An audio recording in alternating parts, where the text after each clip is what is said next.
자, 시청자 여러분 안녕하십니까? 오늘 이 우려스러운 안보 상황에 대한 미래경영연구소 회원님들 모시고 대담을 나누고 있습니다. 2부에서는 일부와 마찬가지로 최근에 이 문재인 대통령의 운전석 행보에 대해서 좀 이야기를 나누겠습니다. 자, 재수용 회원님. 네. 미국에 가서 운전석 티켓을 사온 것처럼 했는데 사오자마자 북한이 그냥 7월 4일 날 날려버렸어요. 네. 대통령이 일요일 날 들어왔죠? 그렇죠. 7월 2일인가 들어왔죠? 네. 근데 북한이 그러니까 화요일 7월 4일 날 네. ICBM을 날려버렸죠? 그러면 이 사온 티켓의 효과가 네. 북한이 레드라인이라고 부르는 걸 넘기 전에 우리가 나서서 북한을 대화로 좀 끌고 와가 달래가. 네. 그래서 북한한테 줄 먹이도 좀 이렇게 주고 단계별로 그러면서 대화를 이렇게 한번 유도해 보겠다. 그래서 제재하고 압박만 해가지고 북한이 되겠느냐. 그 대화하는 역할에 총대를 우리가 한번 매보겠다. 이게 문 대통령의 운전석 티켓 내용 아닙니까? 네, 그렇죠. 자, 그랬는데 북한이 ICBM을 쏴버렸어요. 네. 그 미국의 틸러슨 국무장관이 ICBM 맞다 했는데 네. 또 굳이 한국의 지금 국방부는 네. ICBM이라고 볼만한 확실한 어떤 증거는 부족하다 하고 문정인이도 그 말 하면서 ICBM이 아니다. 네. 이렇게 이야기를 하면서 지금 운전석 티켓을 독일에 있는 G20 회담과 거기에서 시진핑 만남 또 베를린 선언까지 연장을 시키려면서 어제는 굳이 또 베를린 선언까지 했어요. 네. 이 문재인 대통령의 남북관계 운전석 티켓 시효를 연장시키고자 지금 안간 힘을 쓰는 걸로 보이는데요. 북한은 한국은 빠져라, 아들은 가라. 예? 그렇죠. 우리는 저 미국하고 상대해서 이 비싼 돈 들여서 ICBM 만드는 거지 한국한테 푼돈 받을 일 없다. 이러는 것 같아요. 네. 김정은이 배짱이 저거 아버지 김정일이나 할배 김일성이보다 더 좋은 것 같아요. 왜? 김정일은 한국한테 푼돈 좀 받고 개성공단에 돈 받고 요런 데 몰두를 했지 않습니까? 네. 근데 김정은이는 그런 거에 좀 초연한 채 네. 막판에 한방 쇼부를 보겠다 이렇게 나가는 것 같은데요. 네. 근데 한국이 이 기회들 여지가 앞으로 있을 거라고 봅니까? 남북 관계에서? 저 티켓이 네. 굴러가겠어요? 자, 여기서 우리가 냉정하게 봐야 될 점은 미 국무장관이 틸러슨이 북한이 쏜 것이 ICBM이 맞다라고 얘기하지 않습니까? 맞다 했죠. 그러면 미국의 각가지 국가 정보 공동체라든지 미국의 국방 담당한 그 기관에서 과연 판단을 갖다 잘못해서 그런 정보를 갖다가 인정하겠습니까? 그거 아니라고 봐야 되는 거 아니겠습니까? 그런데도 현재 우리의 희망사항을 갖다 얘기하는 게 아닌가라는 그런 우려를 금할 수가 없습니다. 예. 지금 황 소장님 지적하신 것처럼 예. 미국이라는 나라가 그렇게 쉽게 뭐 이렇게 예측을 하고 예. 뭐 가상을 해서 이렇게 하는 그런 나라가 아니지 않습니까? 예. 철저하게 사실에 근거해서 그 사실을 바탕으로 한 얘기를 하지. 예. ICBM도 아닌데 ICBM이라고 얘기하겠습니까? 예. 더더군다나 국가의 주요 정책 자리에 있는 국무장관이라는 사람이. 예. 이러한 시점에 있어서 우리의 대화 접근법이라는 것이 얼마나 나이브한 건지를 예. 지금 간접적으로 증명해주고 있다고 할 수 있죠. 따라서 우리 혼자만의 생각이 온 세계의 우리 우방이나 주변 국가에서 다 인정할 거라고 생각하는 것은 아주 위험한 그런 오판이라고 저는 생각합니다. 예, 그래서 문정인은 애써 과장이다. 이렇게 이야기하고 미국의 재진입체 확인 주장에도 북한의 ICBM 재진입 기술 확보는 의문이다라고 하면서 지금 애써 한국의 언론과 한국의 국방부나 이런 쪽은 이야기를 해요. 근데 이게 상식적인 인간들이라면, 머리가 정상이라면, 정말로 상식적인 정권이라면 북한이 우리한테 가장 위협적인 군사적인 어떤 위협적인 행동을 수십 년을 계속 해오고 있는데 상대가 그렇게 주장하고 미국 정부에서 확인을 했으면 몇 가지 미흡한 100% 확정을 할 수 있는 증거가 좀 부족하다 하더라도 위험 수준을 최대한 높은 차원에서 평가를 하고 아니면 다행인 이런 부분으로 대응하는 것이 상식인데 그게 아니라고 할 증거조차도 없으면서 굳이 그렇지 않다. 북한도 그렇게 주장하고 미국도 그렇게 주장하는데 한국이 일부러 해서 그걸 부인하는 이런 행태는요. 무엇 때문에 그런다고 보십니까? 결국 이념적인 문제죠.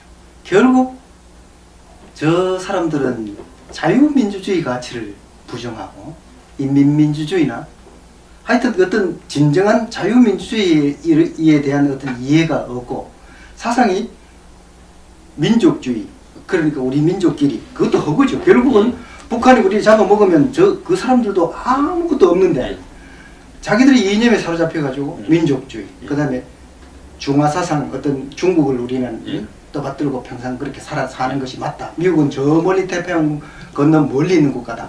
우리는 5천년 역사 동안 중국과 같이 살아온 민족이기 때문에 중국과 같이 해야 된다. 그렇기 때문에 반미, 결국은 반미. 그 반미는 결국 반자유민주주의거든요. 저 사람들은 이 자유민주주의, 진짜 민주주의에 대한 가치에 대한 신념이 없다고 저는 보고 있습니다. 참 문제네요. 자, 여기 지금 엊그제 그 한국하고 미군이 그 뭡니까 겨냥을 했던 한미연합 미사일 발사한 지역이 북한의 모습이 마치 ICBM 같은 걸 통제하는 센터처럼 이야기했는데 수해 공장이었다 하는 이야기도 지금 있어요. 그러니까 상대 목표물도 대충 그냥 가상으로 설정을 해가지고 이 언론에다 발표해놓고 거기에다 쏴서 명중시키는 듯 훈련을 한 걸로 보이는데, 지금 한국이 일본의 이지스함이나 미군의 레이더나 위성 도움 없이 북한 미사일 발사 징조도 알 수 없고, 그리고 미사일 어떤 걸 발사했는지 종류나 거리도 책정하기가 어렵고, 킬체인이나 KMD 한국형 미사일 발사도 일본이나 미국 도움 없이는 한마디로 이 봉사가 코끼리 다리 만지는 격밖에 안 되는 수준인데, 우리는 지금 우리가 이 부분을 독자적으로 하겠다고 대국민 사기를 치면서 한 80조가 들어가는 KMD니 킬체인을 하겠다 그래요. 킬체인이라는 거는 북한이 미사일을 발사할 조짐이 보이면 먼저 때리는 거고, 이번에 한미 미사일 합동 군사 훈련을 한 부분도, 발사 훈련을 한 것도 결국 킬체인을 선제 타격하겠다는 거 아닙니까? 그 다음 KMD라는 것은 북한이 쏜 미사일을 방어하겠다는 건데, 우리가 사드도 지금 불가능할지 모른다라는 북한의 어떤 고각 발사, 이런 부분을 2023년까지 한국형 미사일 요격 체계를 갖출 수 있다고 보십니까? 기본적으로 기술적인 점 또 전문적인 영역이 들어갔을 때 미국이 운영하는 그런 장비를 우리 군이 그걸 감당할 수가 없다고 봅니다. 즉 지금 소장님 말씀하신 것처럼 사드도 지금 배치가 좀 어려운 상황에서 어떻게 여러 가지 다양한 발사를 하는 북의 그 미사일 공격을 갖다가 제어하거나 사전에 판별해낼 수 있겠습니까? 그건 참 어불성설이죠. 그러면 킬체인 이야기하고 KMD 이야기하면서 미국이 중심이 된 미사일 방어망에 이것도 완벽하진 않지만 현존으로서는 가장 강력한 방어 시스템이지 않습니까? 여기에 들어가지 않고 우리는 따로 하겠다고 하면서요. 한국이 지금 이지스함이 4대인가 있죠? 그렇죠. 이 한국이 가진 이지스함이 현재로는 레이더만 되고 있고, 레이더도 불안전하게, 그것도 미국, 일본하고 같이 연동이 돼야 가능한 거 아닙니까? 그리고 이지스함에서 발사하는 SM-2나 SM-3 같이 이 지상 수백 킬로의 미사일을 요격할 수 있는 조장에 그런 것도 지금 한국이 안 갖추고 있어요. 그렇다면 한국이 이지스함은 뭐 조단위 가격이 들어가는 저 이지스함은 뭐 때문에 만드는 겁니까? 뭐 너미 하니까 나도 좀 해야 되겠다 그런 뭐 애들의 그런 심정 아닐까요? 그리고 이번에 전자권 전환을 하면 전자권 전환의 조건 중에 한국이 일정한 군사적 수준에 이르기까지라고 돼 있고, 이러는 것은 독자적으로 북한의 도발을 초장에 방어하고 버틸 수 있는 수준이라고 돼 있습니다. 그러면 그게 킬체인이나 KMD가 돼야 되는데, 한국에 지금 현재 하는 꼬라지로 봐서 북한이 미사일을 발사할 조짐이 있다고 먼저 그렇게 할지 모르는 지점을 선제 타격하는 킬체인이라는 것이 기술적으로 가능하다 보십니까? 기술적이 아니라 기술적 이전, 그다음에 정신적으로. 기술적 이전에 타격할 마음이 저는 없다고 봅니다. 그럴 용기도 없다고 봐요. 저는 이명박 대통령이 연평도가 저렇게 포격을 받는데 미군이 말렸다 하지만은 그 연평도에 포를 발사했던 북한의 장산곳 그 반사포니까 이런 포들을, 장사포나 이런 거를 타격을 못했지 않습니까? 보수 대통령도 못했어요. 그런데 대한민국이 북한이 미사일을 발사할 조짐이 있다라는 것을 독자적으로 먼저 캐치해서 발사할 조짐만 보이면 그러니까 이동식 발사 차량이 살살 움직이고 액체 연료를 주입할 것 같고 뭐 사람들이 좀 움직이면 못 보던 게 나타나면 먼저 선제 때립니까? 그럴 가능성은 없죠. 그러면 킬체인이라는 게 사기잖아요. 그러니까 미국이 주관하고 있는 MDN에 들어가기 싫고 마치 우리의 자주성이 아주 최고도로 발양된 한국형 미사일 방어 체계는 우리가 해야 되고 얼마나 듣기 좋습니까? 하지만 현실과는 굉장히 괴리된 그런 이야기일 거죠. 아니 그러니까 네. 전쟁은 하나는 기술적으로 능력이 있어야 되고 하나는 정신적으로 감당할 수 있는 각오가 있어야 되는데 각오도 없고 기술도 안 되면서 KMD하고 킬체인을 하겠다면서 전시작전권 전환을 시켜달라. 어떻게 생각해요? 자, 지금 연평도 포격대 상황을 말씀하셨는데 만약에 그런 일이 이스라엘에서 일어났다고 가정을 해볼까요? 네.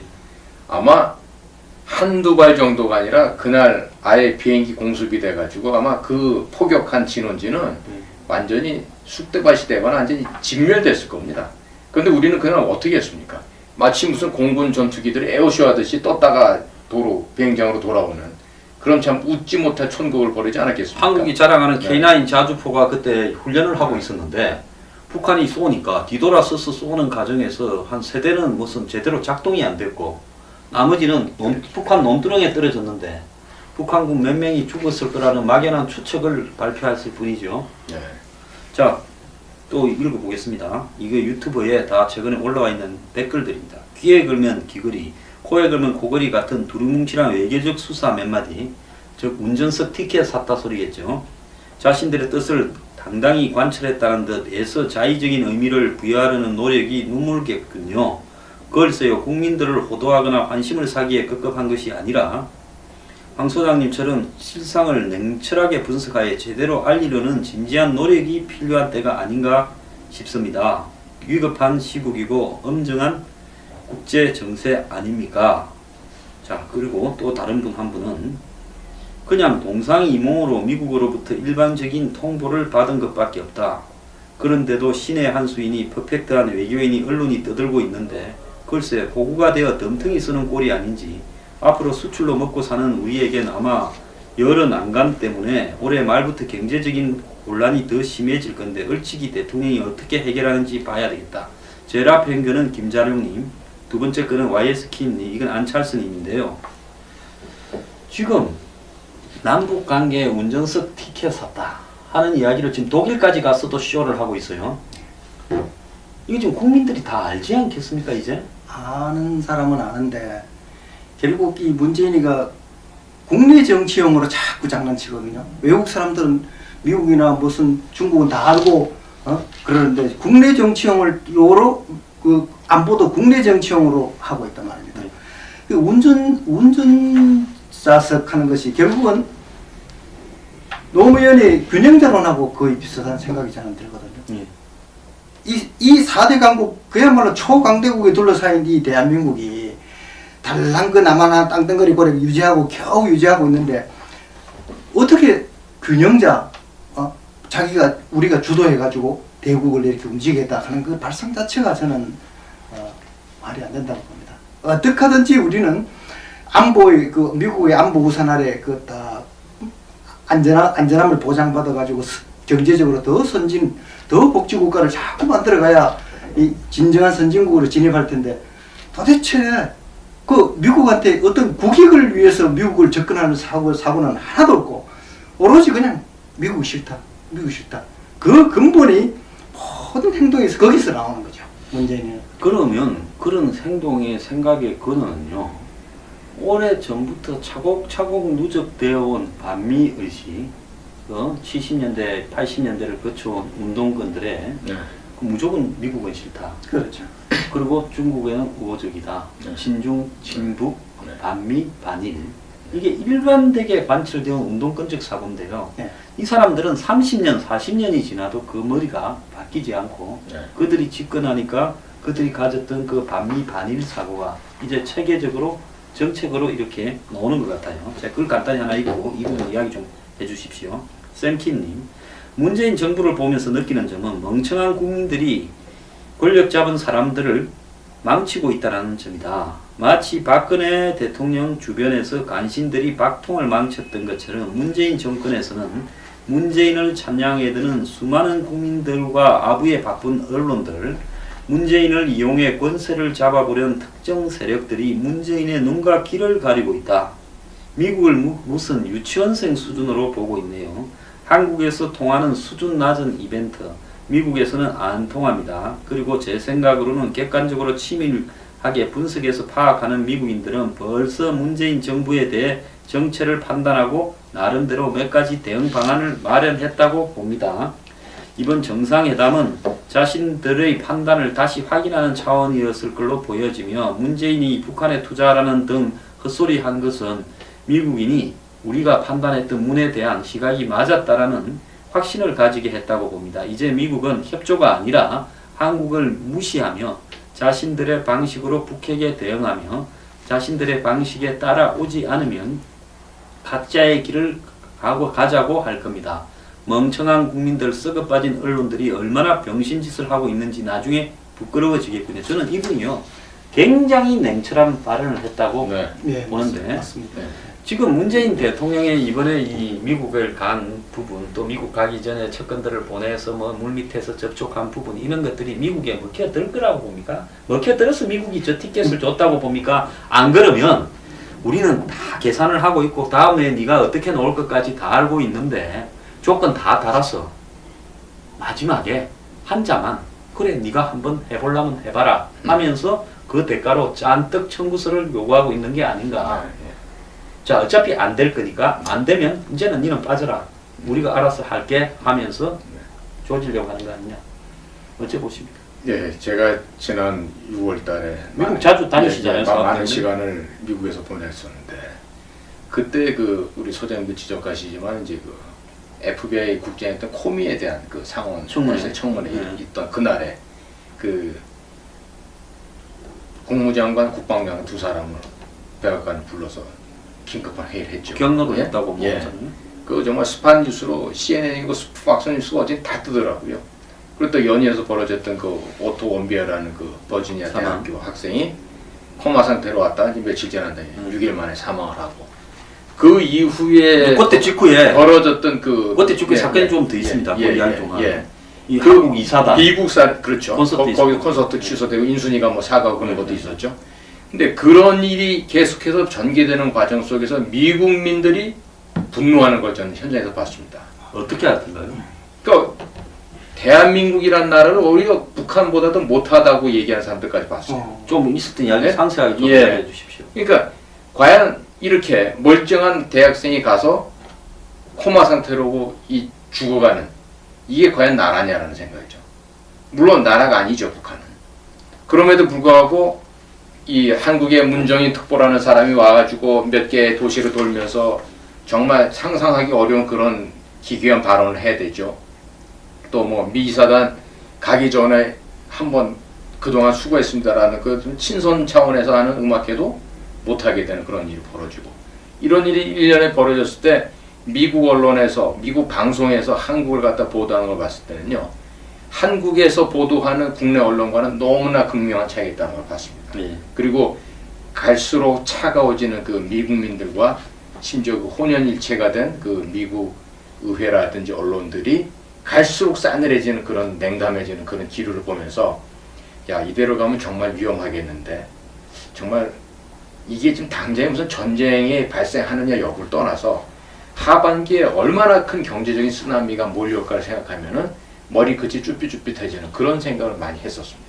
예, 그거 중요한데요. 트럼프가 FTA를 끄집어낸 것은 네. 단지 FTA뿐만 아니라 한국과 관련되는 환율이라든지 덤핑이라든지 뭐 네. 공정거래라든지 미국은 공정거래 하나만 가지고도요. 한국 기업들을 박살냈죠. 그럼, 과거 한국의 네. 재벌들 중에요. 네. 한국의 항공사들 중에 공정거래 권료가 시급 안 한 데가 하나는 가격 담합했다고. 그렇죠. 그래서 이런 부분들로 칼을 들이밀 걸 하나 썩 내밀어 놨는데 중요한 것은 미국 사람 입장에서 제가 보더라도요. 네. 한국 사람이 이해가 안 갈 것 같아요. 북한 문제는 1차적으로는 한국입니다. 그럼요. 북한이 미국을 향해서 이렇게 핵폭탄을 설사 기습적으로 하나 날렸더라도 요격될 가능성이 높고 설사 미국 땅이 하나 떨어졌다 하더라도 미국이 망하는 건 아니잖아요. 네. 그 다음부터는 북한이 지도상에서 없어지죠. 그렇죠, 그렇죠. 예. 그런데 문제는 그렇게 되는 과정에서 만약에 전시 상황이 되면 북한은 한국을 인질로 삼아서 방사포, 장사포가 네. 다 서울까지 날라오지 않습니까? 네, 네. 아마 평택 위에까지 올라갈 거예요. 그럼요, 그럼. 네. 그러면 북한이 미사일이 아니라 그냥 포로 이 수도권을 초토화시켜 버릴 건데, 그러면 한국 경제는 붕괴되고 한국에 아마 이뭐 여태까지 쌓아 올린 모든 성과는 순식간에 다 무너질 겁니다. 그러면 이 미국 사람들이 봤을 때는 당사자 문제인데 저 사람들은 남의 일처럼 하면서 중간에 끼어들어서 브로카 피 뜯으려고 하는 것처럼 보일 거예요. 이해 불가능합니다. 그래서 저거 문제가 아니라 너하고 미국하고 북한하고 싸우는데 우리가 북한 한번 달래볼게 하고, 이 와중에 당사자가 그 일을 하고 있으니 미국 사람이 볼 때는 저게 제정신인가 이렇게 생각하지 않겠어요? 아니 뭐 그보다 더한 생각까지도 하게 되죠. 어떻게 보십니까? 그런데 달래 복개인데 그 달래 집집갈 때까지 그 참 그 북한이 그 달래 지령 집단입니까? 알잖아요. 깡패 국가.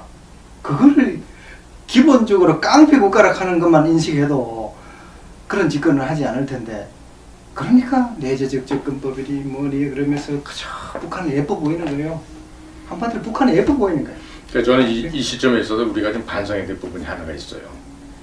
그 북쪽 아이들이 처음에 핵 개발한다고 했을 때 그때 김영삼 대통령 초창기 아닙니까? 93, 4년도. 그럼 그 당시에도 보면은 이 전쟁이 일어날까봐 우리는 무척 겁을 냈습니다. 예를 들어서 복싱 챔피언이 방어전할 때 한 대도 안 맞고 그 챔피언 벨트 지킬 수 있습니까?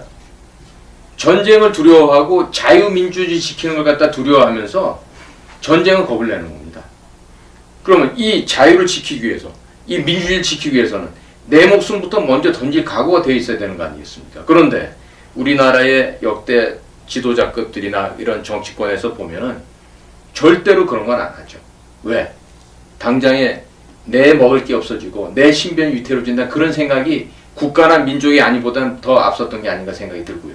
그렇게 용기가 없고 비겁한 자들에겐 결단코 자유가 영원하게 우리의 방어막으로 보존하지 않는다는 거죠. 네? 자, 지금 한국을 젊은 사람들 중에 또 다수의 사람들 중에는 헬 조선이다 네. 하면서 우리나라에 대한 스스로의 자기 비하가 사회에 거의 만연해 그렇습니다. 있어요. 네. 솔직히 그렇게 된 부분에는 저는 보수 정권의 책임도 매우 크다고 보고 있습니다. 네. 자, 그런 속에서 그런 부분들을 지금 우리 사회에 벌어지고 있는 양극화라든지 극단적인 어떤 빈부격차, 또 부패 만연, 이런 부분들을 다 종북 척결 하나를 들고 네. 종북 척결도 제대로 못하면서, 박근혜 전 대통령 한번 보세요. 종북 척결 하려다가 자기가 척결돼 버렸잖아요. 그렇죠. 이걸 누구를 탓을 합니까? 네? 누구 탓을 해요? 종북 척결보다 먼저 해야 될 게 있죠.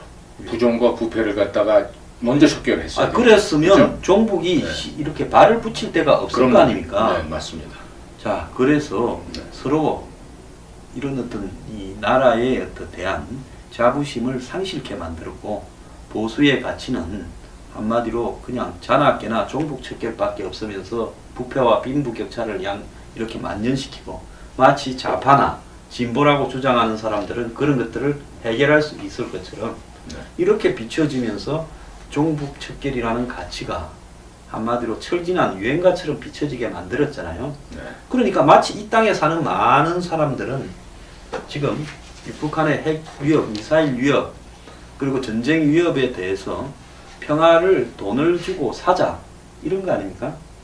옛날에 송나라, 당나라 때 보면 중국이 뭐 황제니 어쩌니 하지만은 그 반짝할 때고 그 한철 지나서 살 꺾이면 네. 뭐 돌거리니 무슨 여진족이니 몽고족이니 쳐들어오면 이거 어떻게 막습니까? 다 비단 보물 진상하고 여자도 주고. 여자도 주고 네. 공주도 내주고 네? 그렇게 해서 뭐 혼인 정책에다 가고 네. 결국에 비싼 물질적으로 보상을 해주고 그 평화를 지킨 거 아닙니까? 그렇죠. 예? 그러니까 지금 역사는 돌고 도는 게, 지금 이 한국에서 자주파라고 주장하는 사람들이 북한하고의 관계에서 평화적인 브로커 역할을 하겠다라는 것은 단계적으로 보상을 해주자는 거 아니에요? 네. 자, 북한이 처음부터 핵과 미사일이 있었습니까? 2006년 전에? 없죠. 그런데 핵과 미사일을 가지고 도발을 했어요. 수차례. 핵실험을 5번 했고 예. 미사일은 지금 수십 번을 해서 셀 수도 없습니다. 자, 했는데 지금 핵과 미사일을 중단한다고, 도발을 중단한다고 보상을 해주면 북한은 뭡니까? 반칙을 한 놈한테 상을 주는 거 아니에요? 때리다가 사람 때리다가 안 패게 돈 내라 그런 것 같죠. 그 다음에 이제 동계를 한다고 또 상을 줘요. 단계별로 보상하자는 거 아닙니까? 네. 지금 신베를린 선언에 그게 들어있었는데 ICBM 쏘고 난 뒤에 그거 이야기하려니까 좀 창피해서 좀 숨겨놨다는 거 아니에요? 그렇지 않습니까? 네. 네. 그러면 우리 지금 핵무기가 몇 개인가, 북한의 핵무기가 몇 개인가 아는 사람이 있습니까? 없죠. 북한의 핵무기 수준이 어느 정도까지 갔는가 아는 사람이 있습니까? 정확히 없습니다. 북한이 가진 미사일 종류와 이런 부분의 재원에 대해서 아는 사람이 있습니까? 없죠? 네. 그럼 북한이 도발을 어느 정도 안 하면 도발을 중단하는 그렇죠. 겁니까? 며칠 안 하면 중단하는 겁니까? 그러니까 그게 말이 안 되는 거죠. 논리적으로 성립되죠. 일주일 안 하면입니까? 한 달 안 하면입니까? 동결을 어떻게 증명합니까? 자, IAEA에서 전 사무차장이 어제인가 뉴스 브리핑에서 했지만은 네. 북한이 핵과 ICBM 다 이미 내가 있다. 네. 그러면 동결을 한다면 IAEA나 이런 데에서 가서 북한을 뒤질 거 아닙니까? 뭐 미국이 뒤지는 걸 북한이 허락하겠어요? 만약 협상을 한다면. 절대 못하죠. 그럼 북한 전역을 얼마나 뒤져서 그걸 찾아내겠습니까? 원심 분lik이며 네. 핵시설이며 ICBM을요? 100개 있는데 우리 20개 있었다 하면서 80개는 숨겨놓고 한 10개 내 보이면서 이게 다라면 네.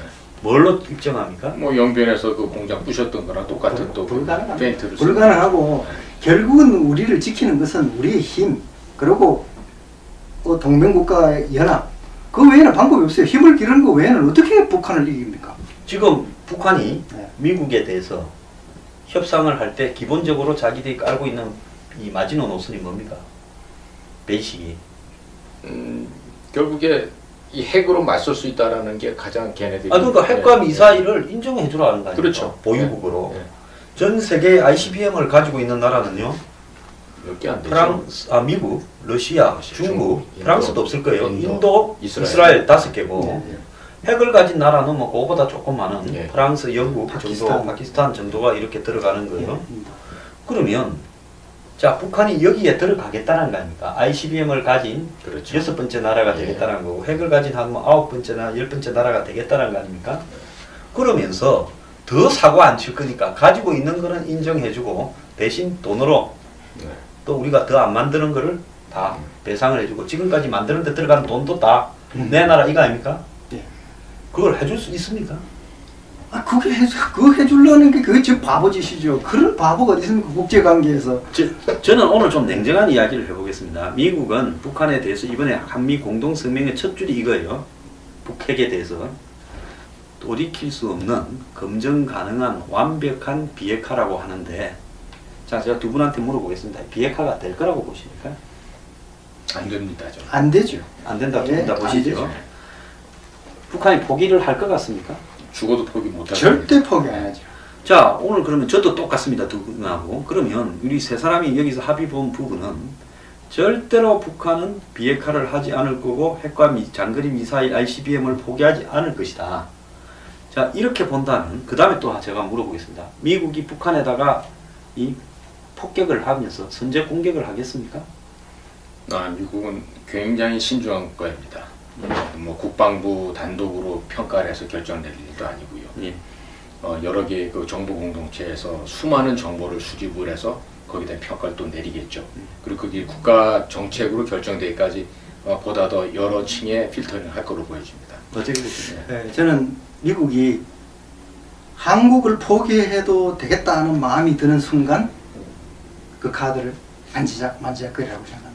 한국, 너들은 이제 필요 없다라고 생각할 때 이제 그걸 본격적으로 그걸 이제 실행 가능성이 이제 높아진다. 자 미국이 북한을 공격하는 시나리오에 대해서 아주 짧게 좀 이야기를 해볼게요. 네.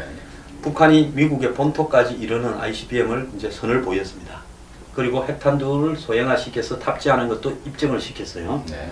자, 이렇게 됐다면 미국은 북한의 김정은의 의지에 따라서 미국의 샌프란시스코나 뭐 LA가 시애틀이 순식간에 날아가 버릴 수 있게 됐어요. 네.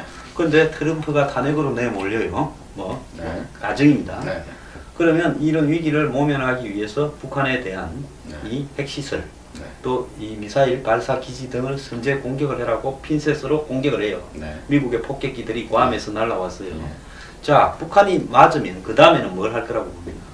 미국한테 맞으면 남쪽이 남한을 때리죠. 남을 때리겠죠. 네. 자, 남이 우리가 6.25 때 무슨 탱크로 쏘고 대포로 쏘는 그런 전쟁에서 지금 훨씬 더 엄청난 발전을 했잖아요. 네.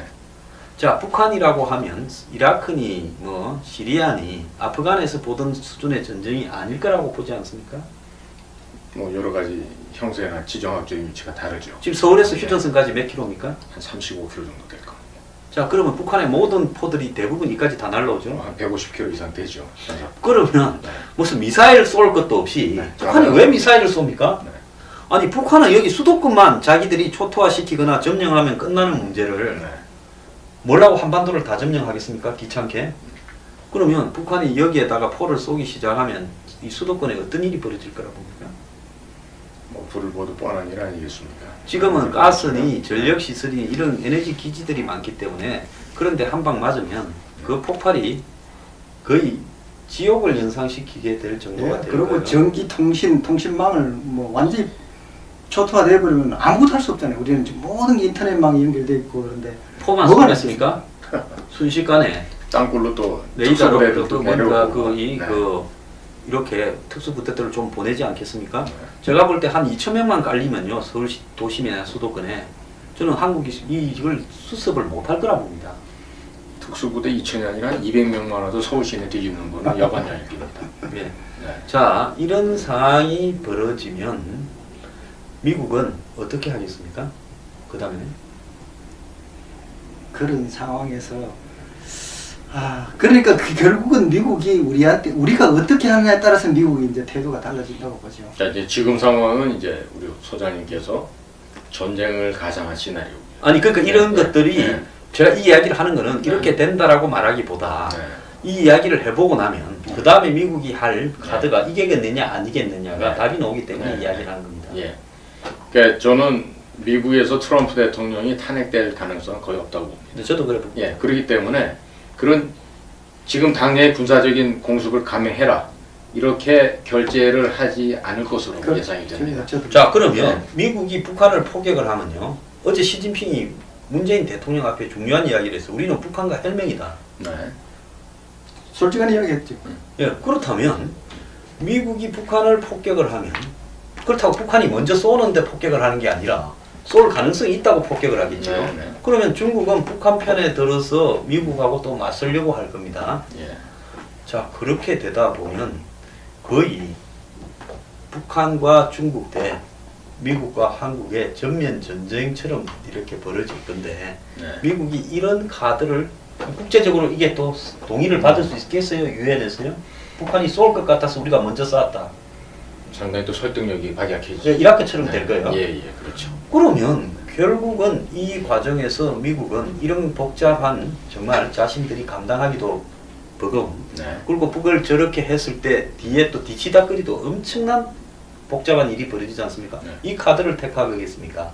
택하기 않죠. 그러면 북한이 ICBM을 개발한 부분이 이 한국에서는 어떤 의미로 작용한다고 봅니까? 협상력이요. 한국이 아무래도 미국 워싱턴 쪽에서는 패싱 코리아를 하고 예, 자네들이 말을 잘 듣고 앞으로 국제 질서를 준수하겠다. 예, 그럼 내가 니들하고도 내 대화를 들어주마. 그렇죠. 나는 뒷북치는 일이 또 벌어질 수가 있죠. 어떻게 보세요? 예, 저도 마찬가지입니다. 예. 미국으로서는 북한을 때리는 것은 너무나 부담이 크기 때문에 나중에는 결국 그 방향으로 갈 수밖에 없지 않을까 그렇게 생각해요. 지금 한국이 북한 중국 편에 서서 한국 정부가 네. 미국을 뒷박 때리고 있는데 네. 미국이 한국을 패스하고 네. 뒷박을 때린다고 북한하고 직거래해서 예. 그 우리가 욕할 수 있습니까? 마찬가지죠. 그러면. 더더군다나 미국에서는 한반도의 통일 가능성에 대해서 impossible and hopeless라고 얘기를 해요. 네. 즉 불가능하고 희망이 없는 사안이라고 얘기를 합니다. 즉 이거는 대한민국의 국력이 아무리 발전하고 커진다 하더라도 자네들이 이 한반도의 통일을 절대 할 수 없는 일이다라고 그렇게 판단하고 그 있고요. 중국의 힘을 네. 봤을 때 예, 중국이 예. 한국이 네. 통일되는 걸 결코 원하지 않아서 그렇습니다. 중국 정권이 무너지게 네. 되면 통일되겠죠. 예, 예. 중국이 네. 5개, 6개 나라로 무너지는 그런 사태가 와야 가능하죠. 근데 이제 그러한 통일을 갖다 전제로 해서 정가에서 뭐 이야기들 하지만 굉장히 그게 무망한 그 부질없는 생각이라는 거죠. 그러니까 현실적으로 미국을 반대하는 사람이 있고 자녀들은 미국에 유학 보냅니다. 예. 미국 보내가지고 미국 유학만 보낸 게 어떤 경우 보면 자녀들이 시민권이 있어가지고 정부 주요 보직을 맡지 못하는 그런 안타까운 일도 있습니다. 문재인이 네? 자녀가 네. 미국에서 시민권 네. 가지고 군대 안 가고 네. 그랬잖아요. 네. 또 취직하려는 한국 갔다. 네. 그러니까 그 사람들이 얼마나 기만적이고 예. 표리부동한 인간들이라 하는 걸 알죠. 자 여기서 이제 하나만 더 확인해 보겠습니다. 예. 미국은 당분간 세컨더리 보이콧하면서 중국도 쪼고 네. 북한을 좀 더 쪼개죠. 바짝. 그런데 이제 이렇게 쪼아가는 과정에 북한은 핵과 미사일 기술을 더더욱이 이렇게 네. 발달시켜서 실험을 함으로써 미국이 정해놓은 선을 넘어버릴 겁니다. 그러지 않겠죠? 네. 예. 자 레드라인을 깔아놨으면 네. 경고선이다. 넘어오면 너 쏘겠다 하는데 북한은 지금 김정은이 그래 넘어갔다 폴싹 뛰었다가 또 돌아가면서 쏴봐라 쏴봐라 이러잖아요. 자 미국의 입장에서 이거 이제 굉장히 좀 창피하게 됐어요. 솔직히 말하면. 자 그래서 당분간 경제적으로 좀 더 쪼겠다 하지만은 이제 어느 시점에 가면 한국이 전시작전권 내놔라. 예. 벌써 이제 했잖아요. 네. 그 다음에 이번에 뭐라고 물밑에서 사기를 쳐서 미국의 사드 문제를 눌러놨는가 모르지만은 한 두세 달만 지나면 이 사드에 대한 미국이 기대하는 네. 최후 통첩 기간을 넘기게 될 거예요. 네. 환경영향평가를 할 거라고 봅니까? 진짜 안 할 거라고 봅니까? 지금 그 한다고 점을 예, 하기 전에 네. 지난번에 그 우리 NSC 문 실장이요, 뭐 문 의용인가 정의용 정의용 있죠. 예. 그분이 미국 가서 뭘 했는지가 아마 미국 쪽에서 역으로 나올 것 같아요. 그러니까 미국의 네. 맥마스터 집에 갔다라는 거예요. 네. 5시간 이야기했는데 지금 공개 내용이 하나도 안 나오잖아요. 그걸 듣고 안심했다면서 이걸 빼기로 하고 이렇게 마무리를 잘 해주는 쪽으로 돌게 됐는데 그때 아마 내가 봤을 때 공개되지 않은 당근도 미국에 좀 갖다 바쳤을 것 같고 비행기 좀 더 산다 뭐 이런 거라든지 그 다음에 다른 한편으로는 설정 말장난을 했다고 봅니다. 네. 그런데 미국은 연말까지는 하늘이 두 쪽이 나도 발사대 6기를 다 성주에 갖다 놔야 되고 그 다음에 그 약속을 8월 말까지는 좀 해야 된다는 거거든요. 그럼요. 이거 슬쩍 듣고는 넘어간 거 같아요. 그러면 미국 양놈들이라고 흔히 이야기하는 사람들은 남이 공식적으로 하거나 또 신빙성이 있는 사람들이 했던 말에 대해서는 잘 믿잖아요. 네. 근데 그 말이 이제 뻥으로 드러나면 네. 그 다음에는 어떻게 될 것 같습니까? 그 미국 소장님도 잘 아시겠지만 신용사입니다. 예. 개인이든 기업이든 이 크레디트가 쌓여야만 그 사람의 말이 그걸 과거에 힘이 있는 쓰는 거 거 아니십니까? 예. 그런데 이게 지금 국내, 해외, 이곳, 저곳 그 상황에 따라서 이야기가 달라지면은 그게 결국엔 거짓말로 판명된단 말이죠. 예. 거짓말을 판명된 순간에는 그 개인이나 그 조직은 죽습니다. 결코 거기하고 이제 저는 진행이 그렇게 안 됩니다. 생각합니다. 이 문재인이는 자꾸 국내용으로 하기 때문에 미국이 뻐끌어줘도 괜찮다고 생각할 가능성이 많다고 생각해요. 그러면서 국민만 적당히 속이면서 특히 보수 국민들 소리를 해야죠. 속이면서 자꾸 자기들이 원하는 세상을 만들어 가려고 하는 거예요. 그러니까 반미 사상이 자꾸 더 확산되길 바라고 미국이 나중에 떠나길 바라기 때문에 미국하고 뻐끌어지는 것도 나중에 조금씩 야금야금 원한다고 봐요. 저는 사드 문제가 다시 불거지면서 시기 문제가 네. 이게 가시화되고 그 다음에 전시작전권 문제가 불거지고 그 다음에 북한에 대한 어떤 이제 대화 주도 티켓은 끝났으니까 철회해라 하는데 그걸 철회하지 않고 계속 밀고 가다가 한미 관계가 어느 시점에서는 이렇게 균열되기 시작하면서 이제 드러나면서 균열이 미국의 경제적인 압박이 또 시작되면서 이 한미 관계가 상당히 갈 때까지 가버린 상황에서 미국이 북한의 핵을 미사일을 제거하는 것이 불가능하다고 판단한 시점에서 북미 간의 직접 딜을 통해서 북한의 핵이나 미사일을 형식적으로는 통제한다라는 명분하에 북을 인정을 해주고 핵과 미사일 보유를 예. 결국은 평화 협정을 한국의 대통령이 원했고 그럼 한국 정부가 원했다고 미국은 그냥 생각할 수 있죠. 네. 그리고 북미 수교도 원하고 있기 때문에 그렇게 해서 이 정리를 하고 한국에서 빠지면서 일본을 마지노선으로 견제하는 전략을 택하려고 하지 않겠는가 저는 그렇게 보고 있습니다. 갈 때까지 가서는 그렇게 하겠죠. 갈 때까지 가서는 예. 예, 그 방법 그게 제가 볼 때 앞으로 한 2년 안에 벌어질 시나리오라고 보는데요. 그렇다면 그걸 막으려고 한다면 한국의 보수 야당이나 이런 사람들이 전부 다 들고 일어나서 미국에 한국에 그렇지 않게 생각하는 사람들이 다수다라는 걸 보여줘야 되는데 이 부분을 지금 하지 네. 않고 있다는 거예요. 그러면 손은 누가 지킵니까? 누가 결국 키웁니까? 결국 우리 국민이 깨어서 이 정치권을 압박할 수밖에 없는데 전부 문비어천가에 넘어가 있으니까 참 그게 지금 어려운 상황이에요. 네, 한마디 하시죠. 네. 저는 좀 우리 국가나 우리 국민들이 바로 앞에 일에 좀 얽매이지 말고 조금 좀 가까운 미래라도 좀 바라볼 수 있는 그런 시야를 좀 가졌으면 하는 그런 바람을 가져봅니다. 특히나 이제 미국이라고 하는 우리의 가장 또 믿을 만한 그런 친구의 국가이기도 하지만은 그 미국에 가까이 하면은 그냥 무조건 친미 사대주의자가 되는 것처럼 착각들을 하는데 그런 생각을 좀 버리고 이 국제사회에서 우리나라가 조금 더 떳떳해지고 부강한 국가가 되고 정말 자랑스러운 대한민국이 되고자 한다면은 좀 더 냉정해질 필요가 있다고 봅니다. 그리고 저희들 자신을 갖다 분명히 인식할 줄 알아야 됩니다. 아니 갑자기 전교 400등 하던 애가 다음 달에 전교 1등 할 수 없는 것처럼 사실 미국에서 바라보는 한국은요 한 개 주도 안 되는 나라입니다. 한 개 주도 안 되는 그런 조그마한 나라를 왜 미국 사람들이 그렇게 머리 아파해야 될 이유가 뭐가 있겠습니까? 언제든지 미국 사람들이 또 미국 워싱턴 DC에서 결정을 하면 내쳐주고 버려줄 수 있다는 이런 그 냉엄한 이 지정학적인 관계를 이해해야 될 텐데 너무나 앞을 내다보지 못하는 이런 소위 불나방들 같은 이런 태도들은 앞으로 우리 스스로 발목을 잡고 우리 스스로 괴멸시킬 수 있는 그런 위험성이 있기 때문에 모든 국민이 좀 깨어야 되고 그 다음에 좀 보다 좀 또 솔직해지고 정직해져야 됩니다. 온 사회 재반 분야에서 거짓과 중상모략이 판친 이 사회에서 어떻게 국제사회 일원이 되고 큰 나라와 또 발달된 선진 국가들과 교류를 하면서 우리가 또 대등하게 어깨를 겨눌 수 있겠습니까? 제발 우리가 바라는 거는 남을 비판하는 것도 중요하지만 우리가 스스로 자강하고 실력을 갖추고 거짓이 없는 그런 정직함이 우리 사회에 보다 더 확산이 되어야 된다. 저는 그런 기대를 좀 가져봅니다. 네, 오늘 손 예, 저는 일단 우리 사회가 지금 암울한 느낌이 들거든요.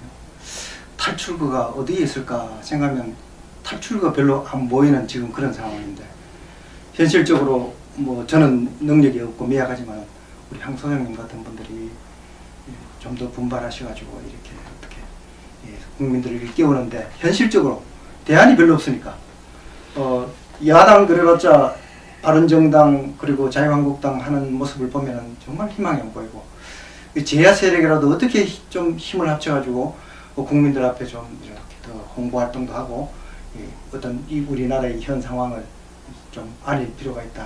좀 더 노력해야 되겠다는 그런 생각이 듭니다. 예, 오늘 사실은 이 주제나 말 내용에 대해서 사전 조율 전혀 없이 어제 연락드려서 토론을 이렇게 좀 합시다 부탁을 드렸고 그랬는데 오늘 이 결론으로 보면 이 앉아 있는 세 사람이 거의 비슷한 이야기를 했고 또 전화해서 연결된 분들이나 댓글에서도 다 그렇게 비슷한 결론으로 가고 있습니다. 즉 상식을 가진 정상적인 국민이라면 이념을 떠나서 현재 벌어지고 있는 안보 상황에 대해서 우려할 수밖에 없을 것 같습니다. 저는 부디 국민들이 좀 더 각성을 하셔서요. 현 상황의 심각성을 자각하기를 바랄 뿐입니다. 오늘 감사합니다.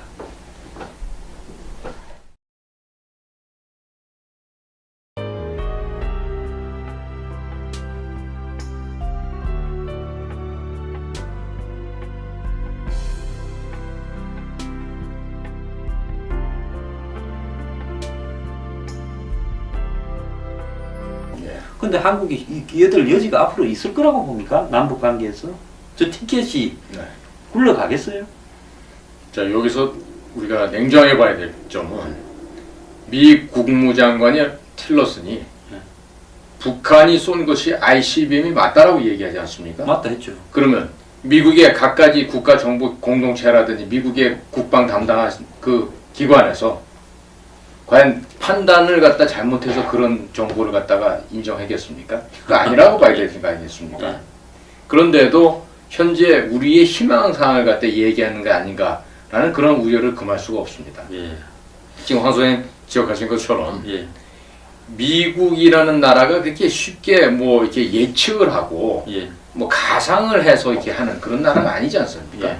철저하게 사실에 근거해서 그 사실을 바탕으로 한 얘기를 하지. 예. ICBM도 아닌데 ICBM이라고 얘기하겠습니까? 예. 더더군다나 국가의 주요 정책 자리에 있는 국무장관이라는 사람이. 예. 그 이러한 시점에 있어서 우리의 대화 접근법이라는 것이 얼마나 나이브한 건지를 예. 지금 간접적으로 증명해주고 있다고 할 수 있죠. 따라서 우리 혼자만의 생각이 온 세계의 우리 우방이나 주변 국가에서 다 인정할 거라고 생각하는 것은 아주 위험한 그런 오판이라고 저는 생각을 합니다. 예, 그래서 문정인은 애써 과장이다. 예. 이렇게 이야기하고 미국의 재진입체 확인 주장에도 북한의 ICBM 재진입 기술 확보는 의문이다라고 하면서 지금 애써 한국의 언론과 한국의 국방부나 이런 쪽은 이야기를 해요. 근데 이게 상식적인 인간들이라면, 머리가 정상이라면, 정말로 상식적인 정권이라면 북한이 우리한테 가장 위협적인 군사적인 어떤 위협적인 행동을 수십 년을 계속 해오고 있는데 상대가 그렇게 주장하고 미국 정부에서 확인을 했으면 몇 가지 미흡한 100% 확정을 할 수 있는 증거가 좀 부족하다 하더라도 위험 수준을 최대한 높은 차원에서 평가를 하고 아니면 다행인 이런 부분으로 대응하는 것이 상식인데 그게 아니라고 할 증거조차도 없으면서 굳이 그렇지 않다. 북한도 그렇게 주장하고 미국도 그렇게 주장하는데 한국이 일부러 해서 그걸 부인하는 이런 행태는요. 무엇 때문에 그런다고 보십니까? 결국 이념적인 문제죠. 결국 저 사람들은 자유민주주의 가치를 부정하고 인민민주주의나 하여튼 어떤 진정한 자유민주주의에 대한 어떤 이해가 없고 사상이 민족주의, 그러니까 우리 민족끼리 그것도 허구죠. 결국은 북한이 우리를 잡아먹으면 그 사람들도 아무것도 없는데 자기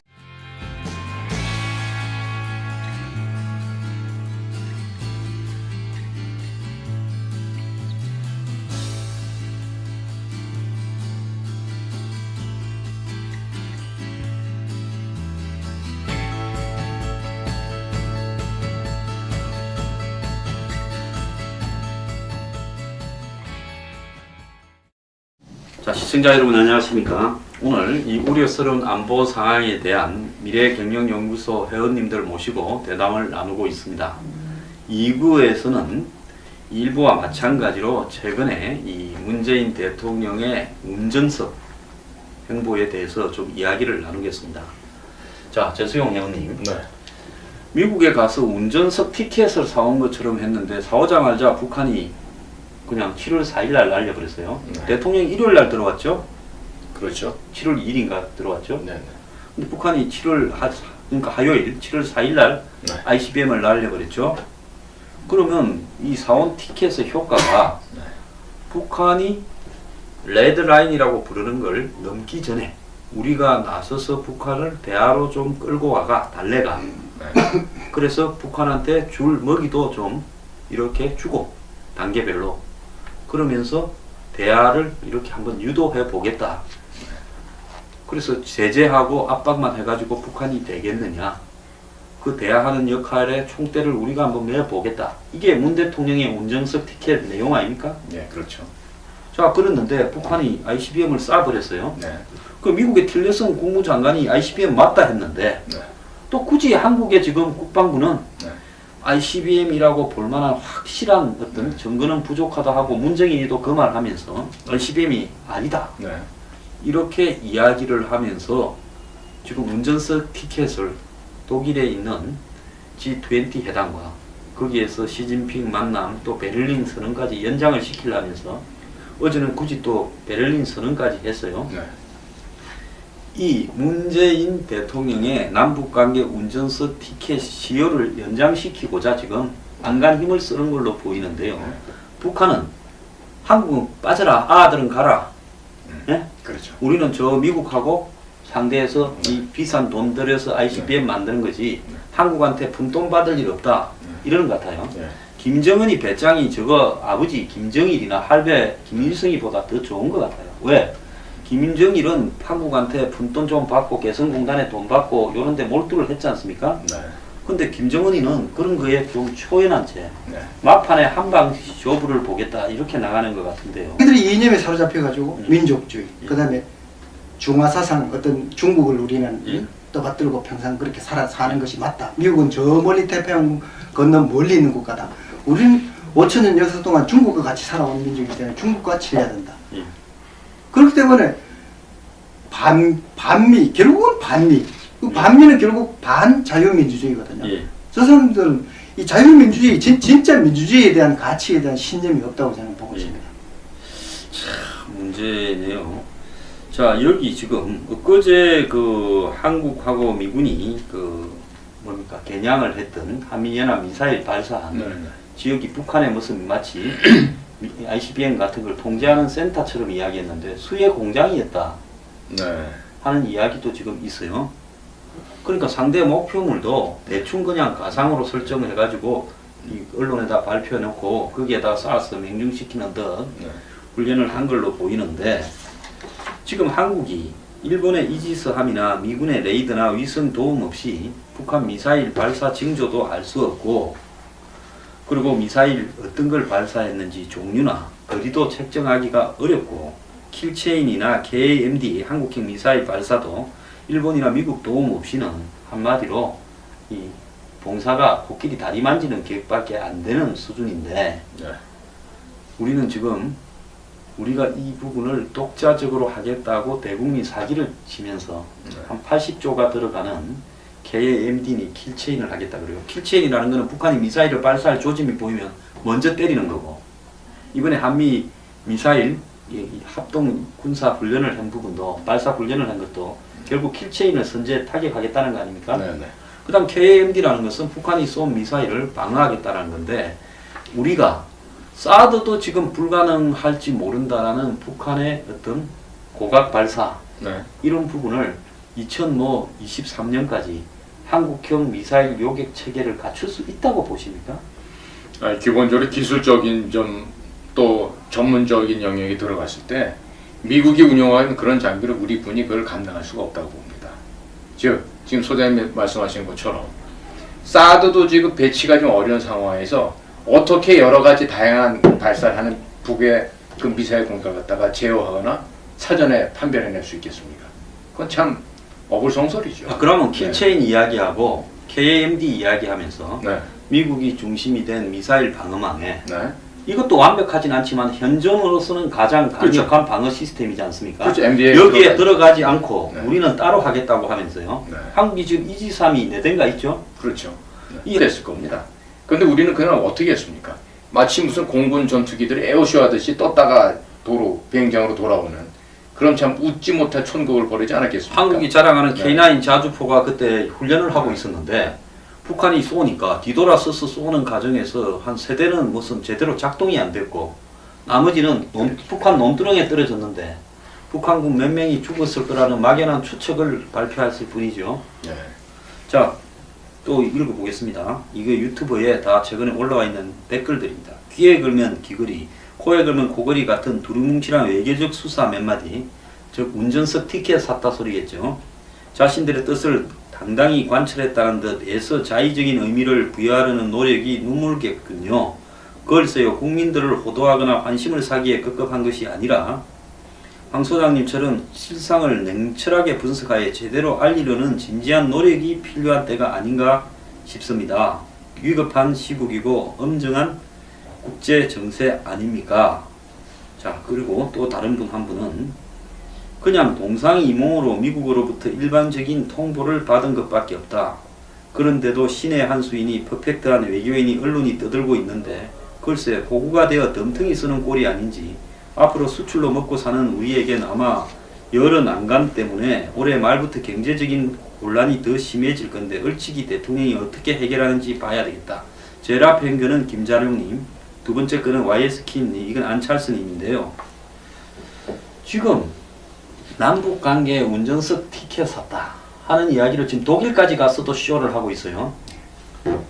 이거 지금 국민들이 다 알지 않겠습니까 이제? 아는 사람은 아는데 결국 이 문재인이가 국내 정치용으로 자꾸 장난치거든요. 외국 사람들은 미국이나 무슨 중국은 다 알고 그러는데 국내 정치용으로 그 안보도 국내 정치용으로 하고 있단 말입니다. 그 운전자석 하는 것이 결국은 노무현의 균형자론하고 거의 비슷한 생각이 저는 들거든요. 이 4대 강국 그야말로 초강대국에 둘러싸인 이 대한민국이 달랑 그 남한한 땅덩어리 고래 유지하고 겨우 유지하고 있는데 어떻게 균형자 자기가 우리가 주도해가지고 대국을 이렇게 움직이겠다 하는 그 발상 자체가 저는 말이 안 된다고 봅니다. 어떻게 하든지 우리는 안보의 그 미국의 안보 우산 아래 그 다 안전함을 보장받아가지고 경제적으로 더 선진, 더 복지 국가를 자꾸 만들어가야 이 진정한 선진국으로 진입할 텐데 도대체 그 미국한테 어떤 국익을 위해서 미국을 접근하는 사고는 하나도 없고 한국이 가진 이지삼이 현재로는 레이더만 되고 있고 네. 레이더도 불안전하게 그것도 미국 일본하고 같이 연동이 돼야 가능한 거 아닙니까? 네. 그리고 이지삼에서 발사하는 SM2나 SM3 같이 이 지상 수백 킬로의 미사일을 요격할 수 있는 초장에 네. 그런 것도 지금 한국이 안 갖추고 있어요. 그렇죠. 그렇다면 한국이 이지삼은 뭐 조단위 가격이 들어가는 저 이지삼은 뭐 때문에 만드는 겁니까?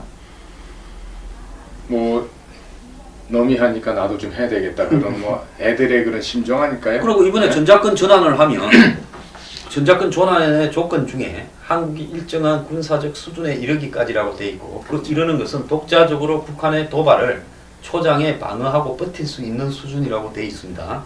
그러면 그게 킬체인이나 KMD가 돼야 되는데 네. 한국에 지금 현재 하는 꼬라지로 봐서 북한이 미사일을 발사할 조짐이 있다고 먼저 네. 그렇게 할지 모르는 지점을 네. 선제 타격하는 킬체인이라는 것이 기술적으로 가능하다 보십니까? 기술적이 아니라 예, 기술적 이전에 그다음에 정신적으로 예, 기술적 이전에 타격할 마음이 저는 없다고 봅니다. 그럴 용기도 없다고 봐요. 저는 이명박 대통령이 연평도가 저렇게 포격을 받는데 미군이 말렸다 하지만은 그 연평도에 포를 발사했던 북한의 장산곳 그 반사포인가 이런 포들을 장사포나 이런 거를 타격을 못했지 않습니까? 네. 보수 대통령도 못했어요. 그런데 대한민국이 북한이 미사일을 발사할 조짐이 있다라는 것을 독자적으로 먼저 캐치해서 발사할 조짐만 보이면 그러니까 이동식 발사 차량이 살살 움직이고 액체 연료를 주입할 것 같고 뭐 사람들이 좀 움직이면 못 보던 게 나타나면 먼저 선제 때립니까? 그럴 가능성은 없죠. 그러면 킬체인이라는 게 사기잖아요. 그러니까 미국이 주관하고 있는 MD에는 들어가기 싫고 마치 우리의 자주성이 아주 최고도로 봐야 하는데 한국형 미사일 방어 체계는 우리가 해야 되고 얼마나 듣기 좋습니까? 하지만 현실과는 굉장히 괴리된 그런 이야기일 거죠. 아니 그러니까 네. 전쟁은 하나는 기술적으로 능력이 있어야 되고 하나는 정신적으로 감당할 수 있는 각오가 있어야 되는데 각오도 없고 기술도 안 되면서 KMD하고 킬체인을 하겠다면서 전시작전권 전환을 시켜달라 어떻게 생각해요?